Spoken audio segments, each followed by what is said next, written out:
Good morning. A very warm welcome to the graduating students and their families and friends.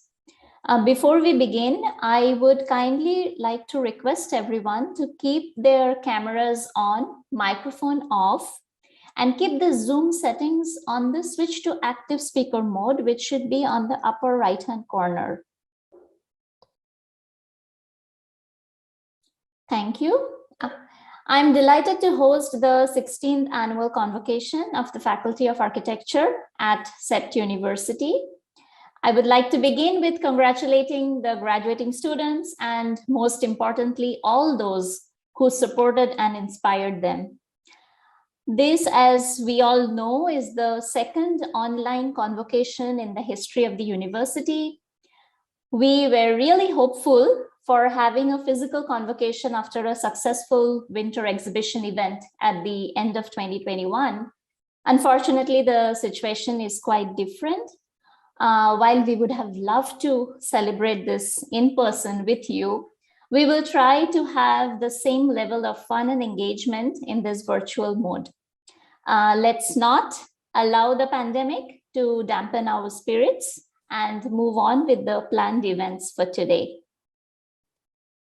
First, we will have the welcome address by the Dean of Faculty of Architecture, followed by the convocation address from the chief guest, Professor Ravindra Punde.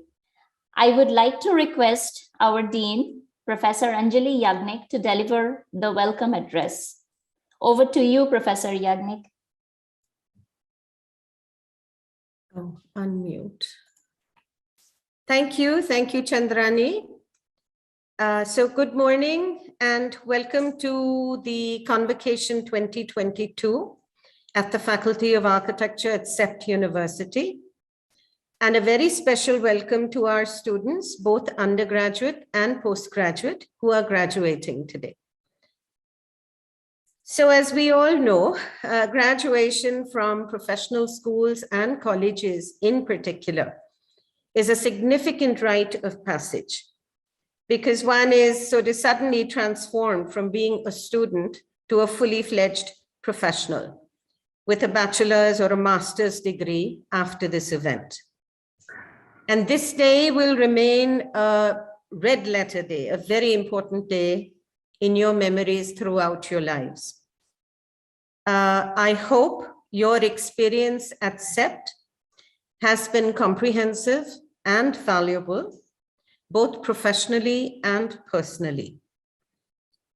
In hindsight, and to a large extent, what one takes away from an experience like this is very often proportionate to the interest, the enthusiasm, and the open-mindedness that one brings to the experience. I hope you will keep this in mind when you start working in professional enterprises, as many of you will start doing very soon. With your inputs, which in the case of architecture, have a direct, tangible, and hopefully valuable impact on the real world. So I wish all of you the very best and hope that you make a good place for yourself in your future calling within the field of architecture, whether professional or academic, or preferably both. I would now like to introduce Professor Ravindra Punde, our keynote speaker this evening, who is well known here at CEPT and has been on our board of reviews and so on in the recent past. Ravi is an architect and an urban and regional planner. He graduated with a diploma in architecture from the Academy of Architecture in Mumbai in 1980. CEPT also conferred diplomas in architecture after 6 years of study in those days, because it was an autonomous institution which was not affiliated with any university at the time. And this seems to have been the case with the academy as well. This diploma was supported by a Government of India document, which said that the diploma was equivalent to a B.Arch degree. Ravi then went on to complete a master's in urban and regional planning from the School of Planning and Architecture in New Delhi in 1984. Subsequently, he taught at SBA Delhi and was the principal of the Academy of Architecture in Mumbai in 2008. He is also a founder trustee and director of the School of Environment and Architecture in Mumbai, which was established in 2013. And he continues to serve on the Board of Studies at the Department of Architecture at SBA in Delhi.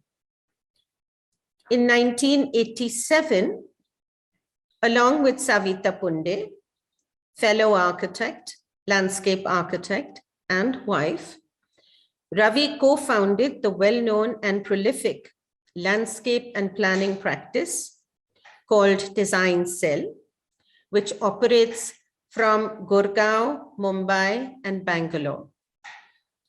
And as we just learned, it actually operates, everywhere because it operates in the cloud. I don't know if I'm saying it right, but anyway. His projects are located all across India, where he has lead teams to design and execute large and complex projects, such as the Embassy Golf Link Business Park in Bangalore in 2010, and the Mumbai Airport in 2013. He has also led several national and international competitions for Design Cell, which under his leadership has maintained a strong commitment to environmentally and culturally sensitive designs.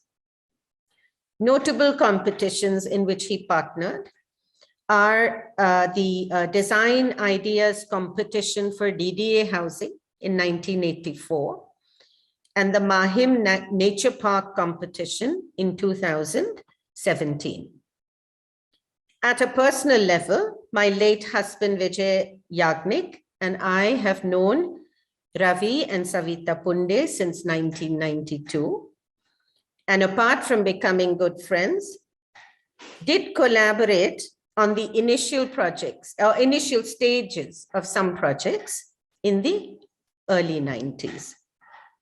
I would now like to request Professor Ravindra Punde to address this gathering. Thank you, Ravi.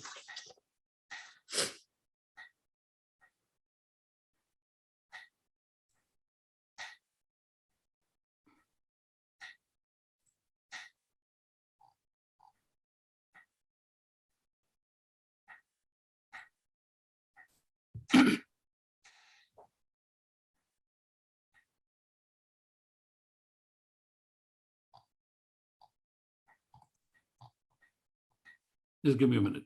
I just need to set my thing up.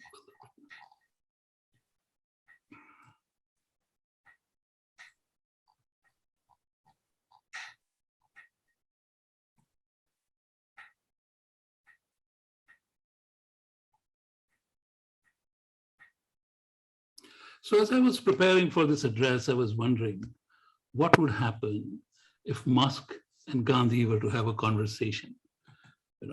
So Gandhi lived a frugal life and said, there is enough in this world for man's needs, while Elon Musk argues that human habitation should have reached the moon and Mars by now, instead of waiting for some event to cause human extinction. I think you're all about to step into this world where you will have to engage with a path with such wide-ranging ideas of development. Before I go any further, let me say thank you to CEPT for this honor and a humbling moment for me today to speak to all of you. I couldn't thank you more, Dean Anjali Yagnik, the distinguished faculty members, staff, invited guests, and the 157 graduating students to make me a part of such an important day in your lives. Congratulations to all of you for such successful completion of a wonderful journey. A journey you successfully navigated and negotiated through the pandemic. One of the toughest periods, I think, in the recent history of mankind. As we move forward in life, we have several more issues to navigate and negotiate our way forward. However, I want to draw your attention to some important journeys, which in my opinion is globalization, climate change, and emerging technologies, what I call the cloud, or what Anjali just referred to, the cloud. Let me start with a relatively recent story of the cloud, where Elon Musk, the owner of SpaceX, as I said, he wondered why we are still here. According to him, human habitation should have reached the moon and Mars by now, instead of waiting for some event to cause human extinction. His company, SpaceX, has been actually successful with several projects and experiments that have taken this giant leap into outer space towards this goal. Undoubtedly, it is the beginning of yet another world, in my opinion. It would redefine the realm and the discourse of space. Amazon, at the same time, is working through several of its subsidiaries on many ideas that would redefine human habitation on Earth.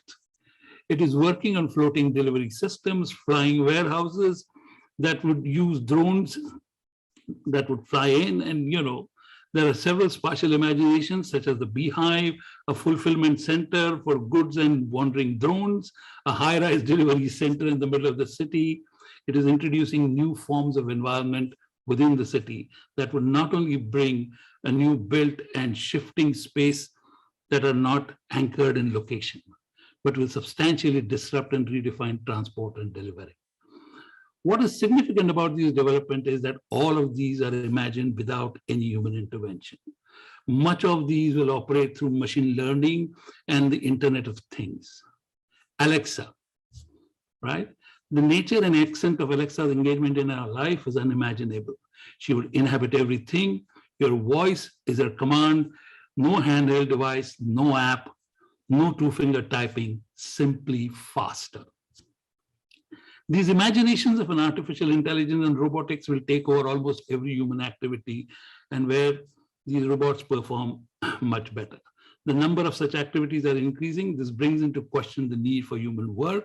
Thus, with the fragile relationship of place, space, and income with work, a new paradigm will emerge where ideas such as universal income may become necessary. Much of this emerging reality is the result of a globalized economic world order. The flow of capital investments, innovations, scales of operation, access to global funds and global markets. Clearly, these are visible benefits of what is termed globalization. However, the globalized economy has not succeeded in delivering the promise of a ubiquitous prosperity across the globe as imagined. There is enough empirical evidence to show that while global wealth has grown, income disparities have grown to alarming proportions. In India, the conditions are no different. The discourse of universal income also exists, but for an entirely different reason in India. It is to take care of subsistence of a large mass of its population due to our disparities and all of that. While some of these problems and discriminatory development and human sufferings are deeply entrenched in caste, class, and the gender, many are closely related to the nature of geopolitics emerging from the very idea of globalization. These are new forms of challenges we are struggling to deal with, given our current civilizational thinking. Let me now come to the important aspect of climate change and environment. Bruno Latour, in an essay based on his lecture at Harvard's GSD in 2019, entitled, "We Do Not Seem to Live on the Same Planet, a Fictional Planetarium," argues about the oligarchs' willingness to leave behind this planet and construct a new life on other planets. He actually mentions Elon Musk's prophecy to argue for the planetary relevance. One of the fictional planets in the planetary system visualized by Latour is Anthropocene. Anthropocene, by pure definition, is a concept in geological time scale. This is determined by the International Commission of Stratigraphy. The basic argument here being that for the first time, geological changes are occurring due to human interventions. The process of this determination is currently on and may take time to establish and reach an agreement to declare the change in geological time. Since the introduction of this formulation, several disciplines have argued, interpreted this phenomenon. The Earth system scientists argue that the entire cross-section of Earth as a complete system, from ground and its substrata to the atmospheric space, is actually going through a significant change. Its evidence lies in the changing global temperature after a relatively stable Holocenic period and the rising sea level. There are other arguments that are more multidisciplinary and causal. These arguments are based directly on human intentions that point towards urbanization and the alteration of landscapes, extinction of species, resources extraction, and several such activities that have disrupted natural cycles. There is little doubt that the current emergence of COVID-19 and the spread of it is reinforced by these disruptions, in my opinion. The pandemic has indeed thrown up many serious questions. These questions are fundamental to our current societal value system. Interestingly, one of the responses during the lockdown points towards our society's refusal to accept the emergence of the gravity of the situation. The display of some photographs and films on social media showing Himalayas seen from Jalandhar or the dolphins in the Ganga being interpreted as indicators of sound environmental conditions are questionable. They have already constructed ideas of nature's ability to fix itself rather quickly, thereby believing that life can go on as usual with some minor modifications to our practices without rethinking our current value system. Vasundhara, as we call the earth, will take care of herself. These are naive and somewhat dangerous constructs. As the world around us is changing rapidly, three important positions, in my opinion, emerge. The digital world is opening up new possibilities while raising some very significant questions on human relationships. It is redefining human engagement with space, ranging from what may no more be called outer space at one level, while redefining existing spatial arrangements of the built environment within our cities. Secondly, the economic order and its journey through capitalism, free market, and finally globalization has not yielded the expected ubiquitous well-being, thus disrupting socioeconomic fabric with inequalities across the globe. And thirdly, the Earth system is going through a disruptive transformation caused by human activities, much as altering landscape, resource extraction, and urbanization. These positions have a global impact. Their effects are somewhat uncertain and unpredictable. The global condition actually makes it almost uncertain and unpredictable. In India, the subject of economic growth and the built environment and the unbuilt has generated a few approaches to address some what our government and our and the public thinks are important issues. A huge attention, in my opinion, is paid to and investments made in infrastructure such as roads, highways, expressways, metro rails, and airports. Two, predominant discourse in urban development within the country is currently governed by mobility and transport-oriented development, with FSI and volume-based formal developments essentially operated through the market and real estate. And thirdly, the discourse of poverty is also opening up the questions of social justice, specifically the rights of the poor and the underprivileged. These are addressed through legislation, or rather addressed through mere legislations that either grant rights or create special zones. These otherwise generally don't find a place in the formal development instruments, for formal development instruments. These positions actually ignore the global phenomena and continue to operate and define development largely in the traditional form. It is well understood that the interplay of these very divergent conditions are indeed very complex. To develop a method to understand, analyze, and speculate a future will require constant experimentation, multidisciplinary support system, and of course, new knowledge. The city as lived is going through a technological change. This change will need a closer interrogation and its spatial generative process. The cloud, to a substantial extent, disrupts the very ideas of nations, territory, locations, manner and nature of trade, transactions, and more recently, has started questioning globalization. In its basic configuration, this cloud is ubiquitous and restructures the idea of physicality, presence, and time. At another level, the digital world has developed widespread and deeper connections with things. There are many more things connected today to the internet than people. In fact, the number was crossed exactly a decade ago. These things have a personality by way of intelligence and behavior. The Internet of Things generates new opportunities for new formulations of spatial systems. However, in the digital environment, transformations and redundancies are fairly rapid. The speed of transformation is increasing on a daily basis. As I talk to you, we are already talking of Web3 and metaverses.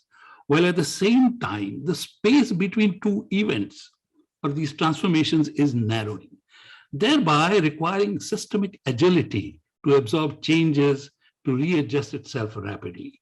The cloud is generating a new ecology with the current environment. In many cases, the physicality of things is challenged. Is the conventional bookstore dead? Will we in the future deal with the virtual space? There are several other areas of technology, such as biotechnology, neurosciences, that would affect our ethics, values, and the material world and the sense of space. It will disrupt many of the existing formulations and spatial arrangements to make way for new ones. Space and spatiality will require new definitions that range from the built environment as understood to today's world, to virtual spaces of new imaginations, to absence of space defined by Nirgun and a Nirakar world. Let me give you an example to explain this. I can recall that my third year project as a student of architecture was a taxi terminus. A novel idea then to centralize taxis that were kind of, moving between Mumbai and Pune. Today, it's Ola, it's an app, it's in my pocket. It's without a site, without a building, right? And it aggregates taxis and it picks you up from home and drops you home. What does all this mean to the society such as ours? There is little doubt that these technological transformations will have reached our shores. As you can see, these are already integrated with our systems faster than what we can imagine. In our context, they coexist with issues of equity, poverty, and democratic values. How do we integrate with these global phenomena? We need to sensitize ourselves and other stakeholders to our context. And we will have to go beyond the international models of development and develop local knowledge and wisdom. It is my belief that this will have to be one of the major tasks ahead. In our collective responsibility to equip ourselves with the ability to discern, negotiate, and navigate a future of which the course is unknown. Shiv Vishwanathan, a well-known social scientist, expressed this concern quite clearly. And then a quote, "If India were to follow the current development models, we will be at best a poor third or a fourth-rate nation, always initiating or imitating, and we will survive as imitators. India has to reinvent itself if it wishes to be a part of this debate. Let us face it, India cannot go the way of the West or pretend to be another China. Finally, in order to chart our own path, we need to understand self. We have been burdened with knowledge of the West. A large part of the content of our value system, of our education and our value system is based on development, as developed by the Western school of thoughts. While it is important to know, to develop a worldview, we need to generate local knowledge. We hardly discuss the Bhakti movement or its impact on society. Very little is known to us about the differences or similarities between Gandhi and Ambedkar. Our books tell us how to construct for snow. They tell us little about the monsoon. As we move ahead and engage with the field, you will become the creators of new knowledge and repository of local wisdom. New knowledge that gives us the deeper insight of our issues, environment, and people. Alongside the significant developments across the globe, this should form the basic material for explorations in planning and design thinking. As we urbanize rapidly over the next 2 decades, this complex task will create unprecedented opportunities at various levels for new ideas. There will be opportunities for each one of you to engage and explore new imaginations in your locality, in your neighborhood, and your city. It will be a matter of your initiatives, and I'm certain you will seize the opportunity. Your world will see a big shift in the way we will define clients. As democracy deepens, it will increasingly move away from individual patrons to a collective or community. As you will engage with the communities, you will find a new space for the self. These engagements will constantly create opportunities to develop new skills, new skills of communication and accommodative leadership that will call for patience, perseverance, tenacity, and the ability to negotiate for the larger common good. You guys are a fortunate lot to be graduating from one of the finest institutions in the area of built environment. As you move into the future, CEPT has given you a compass, equipped you with all that is necessary to begin your journey, a new beginning. It has given you great teachers, friends whose association you will cherish for the rest of your life. So stay connected with your alma mater, friends and teachers. Share experiences and knowledge. Enrich yourself and everyone around you throughout your lives. As I conclude, I have a confession to make. Way back in 78, 79, I came here to Ahmedabad, to CEPT, seeking admission. I was in my 4th year then. Unfortunately, I could not convince the faculty. Since then, I have kept an Ekalavya's eye on CEPT. And I've begun to believe that great institutions have their own way of caring and giving. In our early years of practice, most of my friends in Delhi and outside were CEPTians, like Anjali said, whose selfless friendship supported us in the new city of Delhi. And now in recent times, I was invited to as a member of the Board of Reviewers, and today I'm blessed by this wonderful opportunity. So thank you, CEPT, and congratulations and all my best wishes to all of you once again. Let Elon Musk fly high, let us listen and learn from it, but let our feet be firmly grounded on the soil for this people, much the Gandhian way. Thank you.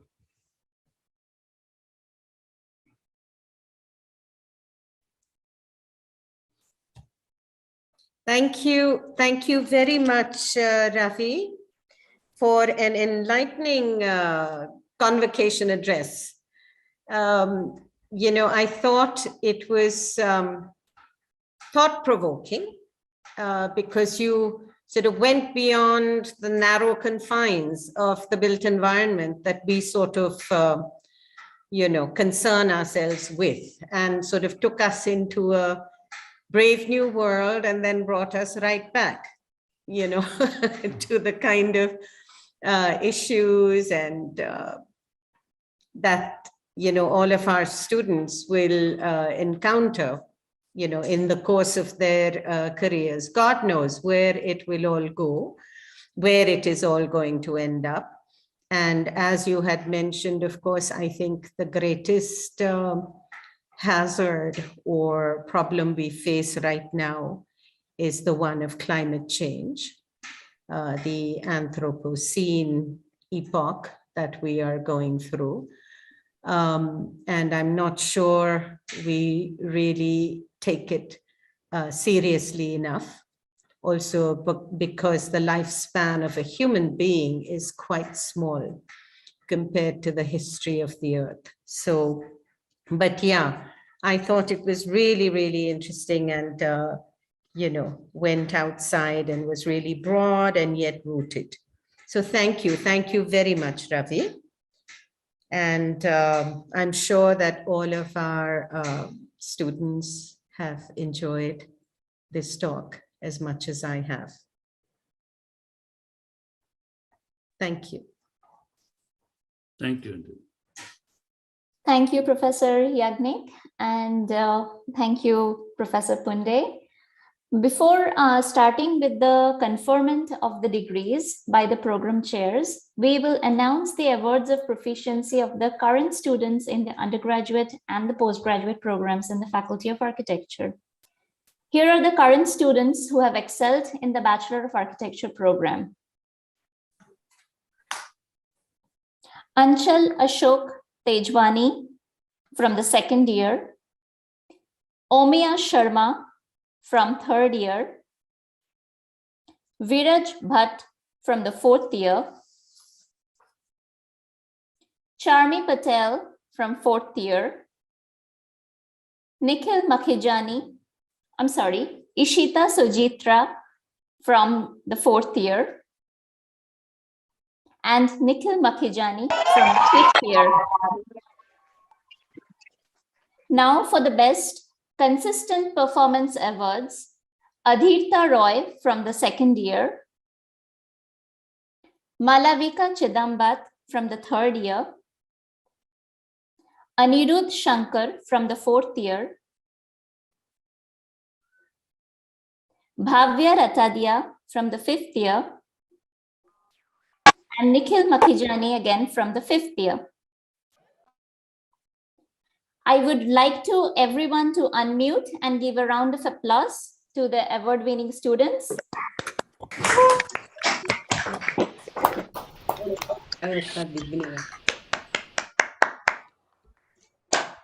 Let's now move on to the award of proficiency for the current students in the postgraduate programs. Starting with the Master in Architectural Design, we have Shivani Mehta for the Best Foundation Studio, Astha Wadhwa from the second semester, and Ghazal Nanmani from the third semester. In the Master in Architectural History and Research program, we have Kavya Mankhad from the Foundation Studio, M. Mallika from the second semester, Chinmay Gheware from the third semester, and also M. Mallika from the third semester. In the Masters in Conservation and Regeneration program, we have Anne Shojan for the Best Foundation Studio, Amriteshwari Arun for the second semester, and again Amriteshwari Arun for the third semester. Moving on to Master in Landscape Architecture program, we have Kruti Desai for the Foundation Studio, and also Trupti Tandaveswaran from the Foundation Studio, P. Madhulika for the second semester, and Zenia Vandrewala for the third semester. Congratulations. I would like to request everyone to unmute and give a round of applause. Continue to excel and inspire. Okay, now comes the excitement and the most awaited time on the moment, the conferment of degrees. Today marks a momentous day in your life. You will soon officially graduate from one of the best architecture schools in the country. Shivani, absolutely. Oops. Sorry. No, it's okay. You will officially graduate from one of the best architecture schools in the country, and which is recognized and respected globally. However, your journey doesn't end here. Rather, your professional career commences from here.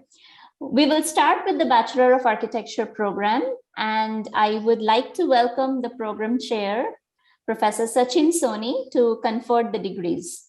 Over to you, Sachin. Thank you, Chandrani. Can you hear me? Yes, I can hear you. Okay, thank you. Thanks a lot. Welcome everyone. Good afternoon to everyone who has joined from confines of their homes, offices, cafes, and the cloud.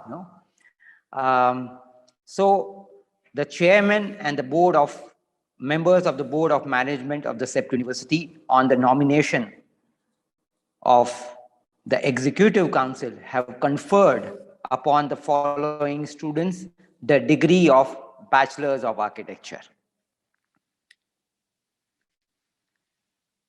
Jay Prakash Varde,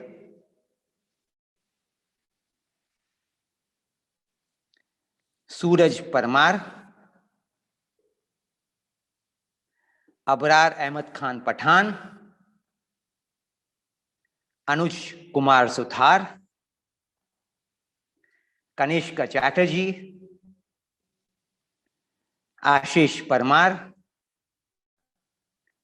Jai Soni, Shriraj Rajput, Dhwani Shah, Nishi Lal, Harsh Panchal, Bhavik Chauhan, Karndev Singh,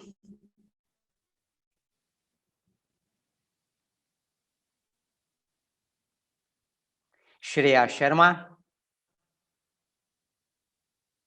Ahna Banker, Aishwarya Mahadevan, Ajay Chowatia, Akshar Gajjar,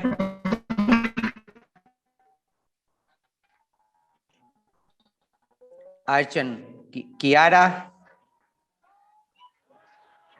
Bansuri Gandhi, Bhakti Shaparia, Bhavya Rataria, Chintan Mewara, Dhawal Patel, Dhruv Bhatia, Drashti Nakrani,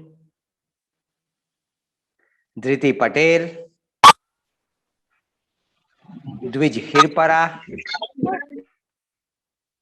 Garima Patel, Heer Shah, Hira Maniar, Jui Dudia, Jui Magyarwala, Kanchi Modi, Kanksha Shah, Karan Tanna, Komal Gandhi, Khush, Kush Patel, Lakshita Munjal, Likhinya, Maitri Throat, Milin Vadgama, Neha Maturi, Nilanshi Agrawal, Nishant Krishna, Nishita Talatia, Unam Parikh, Prajit Gupte, Prarthi Marfatia, Rajshri Jain, Shrey Gupta, Tejas Chauhan, Vidhi Bansal, Vidhi Gajjar, Vikas Gajera, Viraj Brahmbhatt, Yashmita Rao, Akash Bala, Bharatraj Thakural, Bhavya Jain, Rushikesh Shah, Khushi Makwana, Malav Desai, Nikhil Makhijani, Prachi Patodia, Rahul, Ruhani Adlakhia, Siddharth Sairik, Tanay Agrawal, Ujjwala Krishna, Rushika Shah, Komal Nayak, Sampreet Das Gupta, and Kirtan BV. I would request everyone to unmute and give a big round of applause to all the graduating students.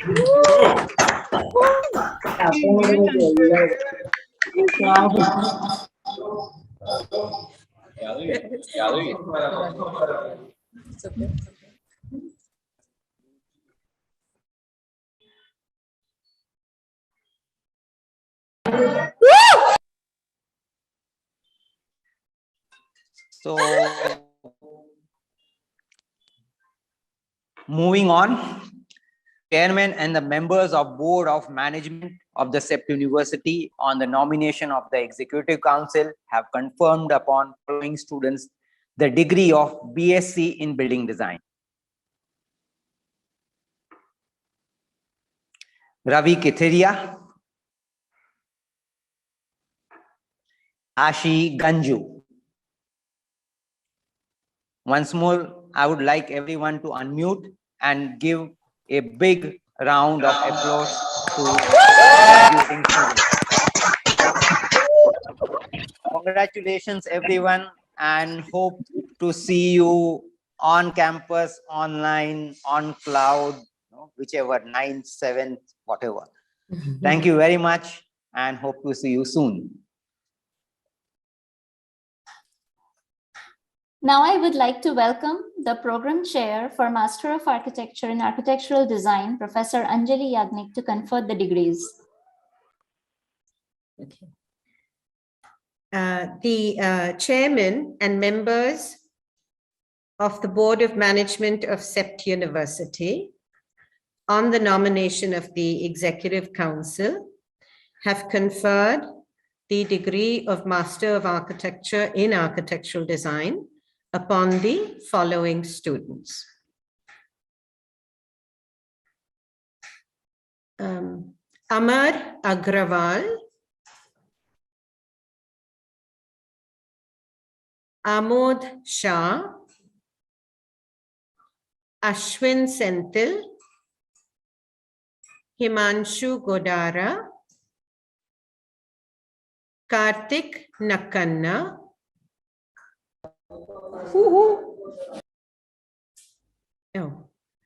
Manali Patel, Nehal Jain, Nishi Rai, Nitin Kumar Kademani, P.K. Sudarshan, Pavitra Kalyani,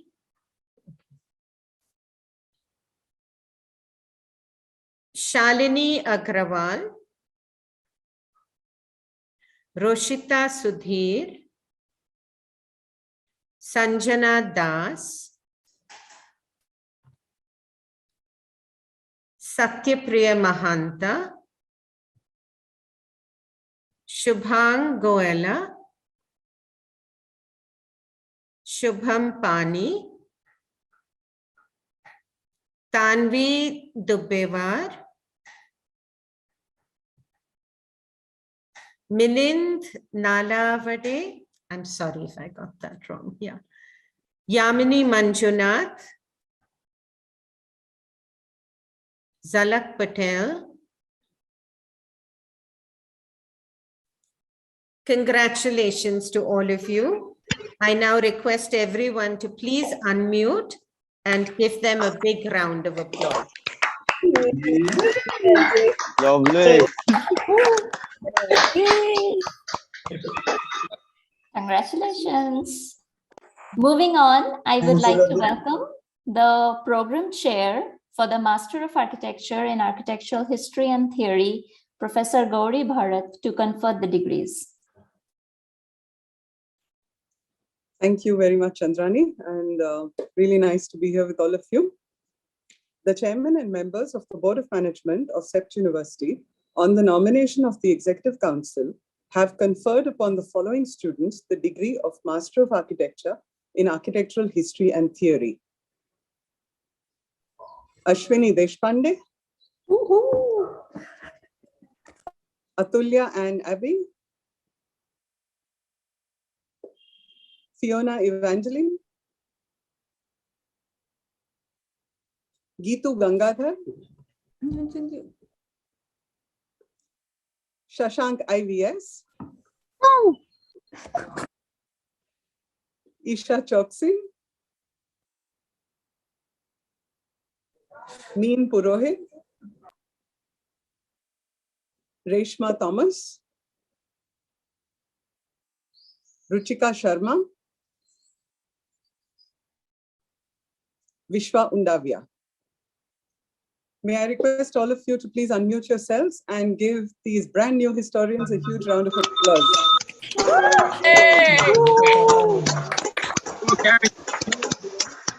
Thank you. Thank you. Many congratulations to all of you and wish you all the best, good health and happiness. Thank you. Thank you very much. I would now like to welcome the program chair for Master of Architecture in Conservation and Regeneration, Professor Jigna Desai, to confer the degrees. Thank you very much, Chandrani. It is a pleasure to be conferring these degrees to this bunch of students.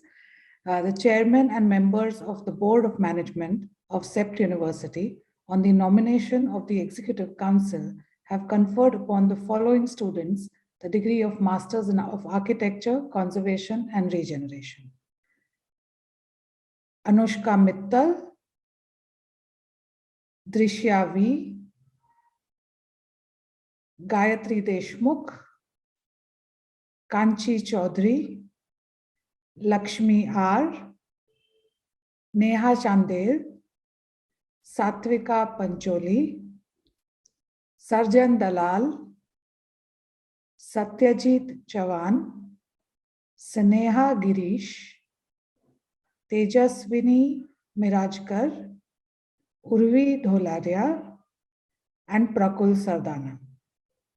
Many, many congratulations to all of you. May I now request you to unmute yourself and clap for these young conversationists. Yay. Hoping to see you soon somewhere around. We'll catch up with you guys. Thank you. Thank you. Now may I please welcome the program chair for Master of Landscape Architecture program, Professor Sandeep Patil, to confer the degrees. Good afternoon, everyone, and welcome to the degree conferment. The chairman and the members of the Board of Management of the CEPT University on the nomination of the Executive Council have conferred upon the following students the degree of Master of Landscape Architecture. Abhinaya R. V. Amruta. Anjana Ninan. Anne Rachel Saji. Ayushi Shah. Diksha Gurnani. Gautam Chandar.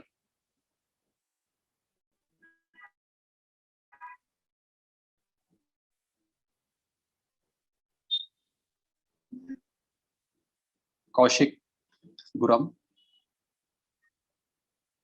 Ikshita Bhargava. Meha Pershad. Prasanna Matiko. Pratiksha Chopra. Pratiksha Patil. Prem Kumar S. Rituparna Sengupta. Priya Soni. Sanjana Bodas. B. Sanjana Monappa. Shanti K. Tanya Jairat. Supti Sawant. Twara Sharma. Shrestha Wagre. Yashashri Karandikar. And Richa Garg. I congratulate each and every one of you, and I request you to unmute your camera, unmute your mics, and please give a round of applause.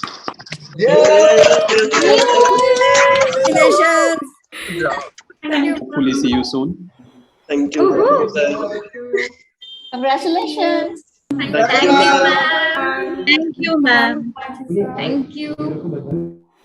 And finally, may I once again welcome Professor Anjali Yagnik, Dean of Faculty of Architecture, to confer the doctoral degree.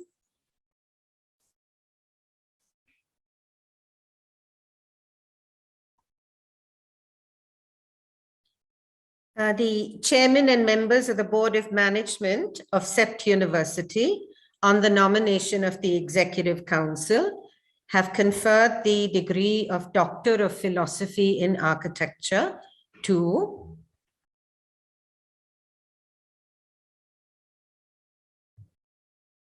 Anjali Kadam and Simantini Chapalkar. Congratulations to both of you. And we can all now unmute and give them a big round of applause. Big deal. Yeah. Okay. So. Yes. As we come towards the end of today's event, I would like to thank Professor Ravindra Punde for joining us and sharing with us such an enlightening talk. I'm sure we will all spend substantial time reflecting on, how we can adapt, accept, and excel in this ever-changing global landscape, where you have mentioned this exponential growth of technology as creating this digital ecology around us. So thank you once again. It was really thought-provoking. And I would also like to thank people who have been working very hard from behind the screen, behind the scene. And even though some of them have been down with COVID, that did not deter them from making this event a successful one. Firstly, I would like to thank the FA Admin Office and Ms. Shraddha Prajapati and Ms. Shivani Joshi for their relentless support. I would like to thank Ms. Twinkle John for her timely assistance in putting up this convocation presentation together. I would also like to thank Mr. Hemant Sharma, the Communications Office, and the CEPT IT team. And a very special thanks to Professor Divya Shah for coordinating this event. And finally, I would like to thank all the graduating students and their friends and families who have joined today in celebrating this very eventful day with us. Congratulations once again to all the graduates. We are certain that you will creatively continue to improve the quality of the built, natural, and the social environment around us.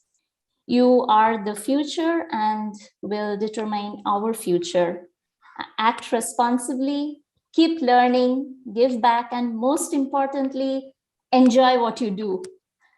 With this, I announce the 16th Annual Faculty of Architecture Convocation closed, and would like to request all the participants to switch on the camera, unmute, and switch to a gallery mode in the Zoom screen so that we can all see everyone and take a picture.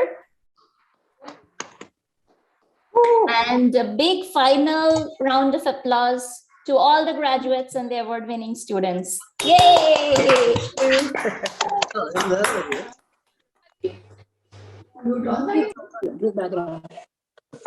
See, mine, see what happened.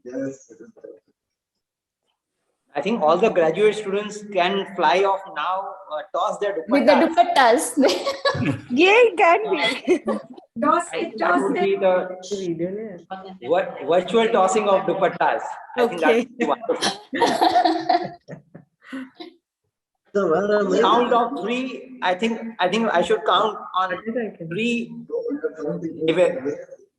Karandev Singh, यार तुम निकालो दुपट्टा अपना. So, all right. So 1, 2, and 3. Yay!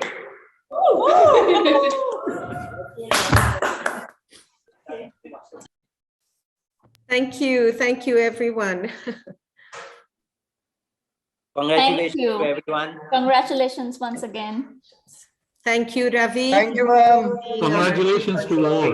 Congratulations to all. Thank you. Look forward to meeting Thank you. you someday. Thank you so much. Welcome. Have we taken the picture? Yes, ma'am, we are taking. All right. Okay. Okay. Thank you, everyone. I think we will call it a day then. Yeah. That's it.